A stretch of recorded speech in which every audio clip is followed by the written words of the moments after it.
এই ছোট ছোট প্রাণীগুলোই একদিন ডিম দেবে, আয়ের উৎস হবে, স্বপ্ন গড়বে। হাবিব জানেন, অগ্রগতি রাতারাতি আসে না। প্রতিটি দিনের যত্ন, সময় আর ভালোবাসা তৈরি করে ভবিষ্যতের বীজ।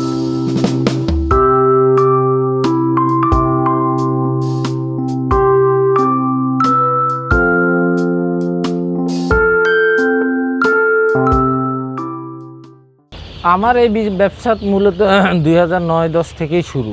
আজকে 20 অনেক বছর। হ্যাঁ, মোটামুটি 10-15 বছর রানিং বিজনেস। আর এইখানের এই সেটটা আজকে 2017-18 দিকে করা, 18 দিকে করা। 2018 দিকে এটা করছেন? হ্যাঁ, এটা প্রায় 6-7 বছর রানিং চলতেছে। আপনি তো অন্য কোনো ব্যবসা করতে পারতেন হাবিব ভাই, কিন্তু এই ব্যবসাটার মধ্যে আপনি কেন আসলেন? যে এই ব্যবসাটা আপনার কাছে কি ভালো মনে হলো, না এটাতে আপনার লাভবান মানে কোনো একটা কিছু? এটা আসলে আমার ওই ছাত্র জীবন থেকেই শুরু। ছাত্র জীবন থেকে আমার বাড়িতে ছোট ছোটভাবে করা শুরু, ওখান থেকে এটার প্রতি আমার একটা আলাদা ভালোবাসা তৈরি হয়েছে। ওখান থেকে টুকটাক করতেছি এই পর্যন্ত আলহামদুলিল্লাহ। অনেকে তো পোল্ট্রি করে, তাই না? আপনি লেয়ারের মধ্যে ঝুঁকলেন কেন, যে লেয়ারটা আপনার জন্য বেস্ট হবে? পোলট্রি তো আমি এখনো আমার আছে, পোলট্রি আছে, কালার বাট সোনালি আছে, আমার অন্য প্রজেক্ট আছে। আচ্ছা, লেয়ার আমি আর আসলে আমি সব জাতের মুরগিই করি। আচ্ছা আচ্ছা। ব্রয়লার, সোনালি, লেয়ার সবগুলোই আমি করি। তো লেয়ারে আসা আজকে 4-5 বছর। আচ্ছা, আসলে লেয়ারের ক্ষেত্রেটা লেয়ার হলো বিগ ইনভেস্টমেন্ট, বুঝছেন, অনেক বড় ইনভেস্টমেন্ট, বা লেয়ারের ঝুঁকিটা বেশি। এই জন্য অনেকে চাইলে লেয়ার আসলে করতে পারে না, বা আমি হয়তো রিস্ক নিয়ে করছি আছি আলহামদুলিল্লাহ। লেয়ারটা একটু রিস্ক, যেখানে হ্যাঁ লেয়ারের ইনভেস্ট অনেক বেশি। আচ্ছা, এই হলো কারণ। আচ্ছা, তো যেটাতে আপনার দিন শেষে যেটাতে মনে করেন একটু রিস্ক থাকবে, ওটাতেই প্রফিট বেশি থাকবে, এটাই তো অবশ্যই। আচ্ছা, আমরা দেখতেছি এখানে আপনি আর এই এগুলোর জন্য আলাদা আলাদা শেড তৈরি করে দিয়েছেন, আপনার এই যে রুম করে দিয়েছেন মনে হয়, এটা কেন করলেন আপনি? আলাদা আলাদা করার ক্ষেত্রে লেয়ারে একটা ঝামেলা আছে। আপনি যদি বাহিরে কোনো বিকট কোনো শব্দ টব্দ হয় বা লেয়ার পাইলিং করে, আচ্ছা, সব মুরগি একদিকে জড়ো হয়।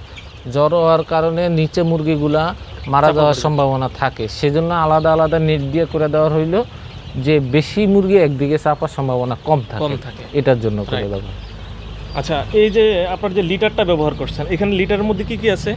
এখানে আছে মূলত আমরা বাচ্চা যখন দিই তখন ধানের তুষ দিয়ে করি। আচ্ছা, তুষ দেওয়ার পরে এক এক তুষ দিয়ে করলে আবার লিটার অতি দ্রুত ভিজা যায়। তখন মুরগি আস্তে আস্তে বড় হইলে আপনার কাঠের গুঁড়া অ্যাড করে দেয় আর কি, তুষ আর কাঠের গুঁড়া। শুরুতে আপনার এই যে ধানের তুষটা দিয়ে, ওটা কি ভালো? হ্যাঁ, দেখো শুরুতে ওটা দিলে নিউমোনিয়ার ভাবটা কম থাকে। যেমন কাঠের গুঁড়াটা একটু বেশি শুকনা থাকলে উড়ে না, শেষে উড়ে, ওই জন্য নাকে মুখে গেলে ঠান্ডা লাগা বা অন্য বাচ্চা ঝামেলা হওয়ার সম্ভাবনা থাকে। আপনার এটা কি আপনি নিজেই থেকে পরিকল্পিতভাবে এই লিটারটা ইউজ করতেছেন, না অন্য কারোর কাছ থেকে আপনি ইনফ্লুয়েন্স হয়েছেন যে ধানেরটা দিলে ভালো হবে? আমি ফার্স্ট থেকে এইভাবেই করতেছি। তো এগুলো আসলে আমরা ভালো একটা কিছু আপনি রেসপন্স পাইছেন, তাই তো? এগুলো তো আমরা আসলে করতে করতে আসলে কোনটা থেকে কি সমস্যা, কি হওয়ার সম্ভাবনা থাকে, এগুলো মোটামুটি একটা আইডিয়া হয়ে গেছে আলহামদুলিল্লাহ। আচ্ছা, ওইভাবেই করতেছি।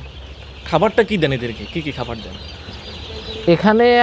আমি তো মূলত বিজনেস এটাও আছে, আমার ডিলারশিপ বিজনেসও আছে। আমি নারিশ পোল্ট্রি অ্যান্ড হ্যাচারি লিমিটেডের ডিলার, একজন দীর্ঘদিন তো করতেছি। আমরা মূলত এই লেয়ারে বাচ্চার ফিডেরও অনেক ক্যাটাগরি আছে। যেমন এখন আমরা ব্রয়লার ফিড দিচ্ছি প্রথম অবস্থায়। ব্রয়লার ফিডের বেশি, এই জন্য মুরগির গ্রোথটা একটু তাড়াতাড়ি আসে, এই জন্য আমরা ফার্স্টে ব্রয়লার ফিডটাই দিই। তারপরে কিছুদিন পরেতে লেয়ার স্টার্টার আছে, লেয়ার গ্রোয়ার আছে। তারপরে কতদিন বয়স থেকে সেটা ইউজ করেন আপনারা? এটাই তো আমরা 1 মাস থেকে লেয়ার স্টার্টার শুরু করব। 1 মাস ব্রয়লার স্টার্টার খাওয়াই, আচ্ছা, 1 মাস পরেতে লেয়ার স্টার্টার খাওয়াই। তারপরে আবার একটা সময় পরে লেয়ার গ্রোয়ার খাওয়াই। তখন আবার ডিম দেওয়ার আগ মধ্যে লেয়ার 1 ফিড দিতে হয়। আচ্ছা, এগুলা সব পানিটাকে আপনারা কয় বেলা দেন এদেরকে? না, পানিতে গরমের সময় একটু ঘন ঘন দিলে ভালো হয়, দিলে পানিটা ফ্রেশ ঠান্ডা থাকে। আচ্ছা, আর শীতে আমরা 3 বেলা দিই, গরমে 4-5 বেলা পানি দিই। পানির সাথে কি কোনো ধরনের মেডিসিন ব্যবহার করতে আপনাদেরকে? যদি মুরগির সমস্যা অনুযায়ী কোনো কিছু লাগলে ইউজ তো করা লাগে। হ্যাঁ, রেগুলার শুধু পানি খায়। হ্যাঁ। আচ্ছা, এখন তো প্রচন্ড তাপ, প্রচন্ড গরম পড়ে। গরমের সময় আপনাদের ব্যবস্থাটা কি আছে খামারের মধ্যে? গরমে আমার হিসেবে তো আপনি দেখেন যেভাবে খামার আসলে করলে হয় না। খামার করার আগে অনেক পরিকল্পনা করতে হয়, যে আপনার আলো বাতাস কোন দিকতে আসে, খামারটা কোন দিক লম্বা করতে হয়, বা খামারের চওড়া কিরকম, উচ্চতা কিরকম, এগুলো অনেক কিছু মাথায় নিয়ে কাজ করতে হয়। তো এখন এখানে কিন্তু আসলে এখন মূলত এখন ওই গরম পরে ঠিক আছে, কিন্তু এখনও এটা আলাদা বাতাসের ব্যবস্থা করতে হয় না, বাচ্চা তো ছোট, বাচ্চাগুলো যখন বড় হয় তখন গরম বেশি লাগে, তখন ফ্যানের ব্যবস্থা। আমার এখানে কারেন্ট আছে, জেনারেটর আছে, ফ্যানের ব্যবস্থা আছে, সময় উপযোগী সব ব্যবস্থা নিতে হয় আর কি। হ্যাঁ, আপনার ওইখানে দেখতেছি যে মুরগির মনে হয় ঠোঁট মনে ইয়ে করতেছে, তাই না? ওখানে আজকে মুরগির ঠোঁট ছাকা দিতেছে, এগুলো লেয়ারের ক্ষেত্রে মোট ঠোঁট ছাকা দিয়ে রাখতে হয়, নইলে আবার এগুলো একটা আরেকটা আক্রান্ত করে গেলে ঠোঁটকে, আবার একটা সময় গিয়ে ঠোঁট কাইটা দিতে হয়। আচ্ছা, আপনি যে বললেন যে 90 দিন পর গিয়ে আপনি খাঁচার মধ্যে মুরগিগুলো উঠাবেন, তাই না? জি 6 মাসের সময় গিয়ে মুরগিগুলো ডিম দেয়, তাই তো? জি। আপনার ডিম থেকে কেমন আপনার আয়টা আসে? কত ডিম হয় আপনার ইয়ের মধ্যে? ডিম এখন আমার বর্তমানে এগুলো ছাড়াও আমার 13,000 মুরগি রেডি মুরগি আছে, এগুলাতে ওখান থেকে 13 থেকে 11,000-এর মতো ডিম আসতেছে। আচ্ছা, হচ্ছে কবে ওগুলো এগুলো আপনি ডিম? নিজেই বাজারে বিক্রি করেন না এমনি? হ্যাঁ, এগুলো ওই তো বাজারে আড়তে বিক্রি করি, আর পাটি আছে। আচ্ছা আচ্ছা আচ্ছা, ওদের মাধ্যমেই করেন, তাই তো? জি। হাবিব ভাই, আমরা যে দেখতেছি এখানে মুরগির ঠোঁটগুলো ইয়ে করতেছে, এগুলো কত সময়ের মধ্যে ইয়ে করতে হয়, কতদিনের মধ্যে? এগুলো মূলত আমি 8-10 দিন 12 দিনের মধ্যেই ছেঁকা দিতে হয়। আমার এটা একটু লেট হয়ে গেছে। আর করতে হবে এরকম? এটা এখন ঠোঁট ছেঁকা, তারপরে এই তো 65-70 দিনের ঠোঁট কাইটা দিতে হয়। এই দুবার করলেই হবে? হুম, আচ্ছা আচ্ছা, এভাবে সবগুলোই করতে হবে না? সবগুলো করতে হবে। হাবিব ভাই, আমাদেরকে এটা বললেন যে লেয়ার মুরগি, তাই না? জি, বয়সটা বললেন কত? ওটা এটা 20 দিন। 20 দিন। 90 দিনের দিন গিয়ে আপনি এটা অন্য খাঁচার মধ্যে এটাকে ট্রান্সফার করবেন, তাই তো? জি। আপনার তো আরও একটা শেড আছে, সেটার মধ্যে কি এই লেয়ারটা না অন্য কোনো জাতের মুরগি আছে?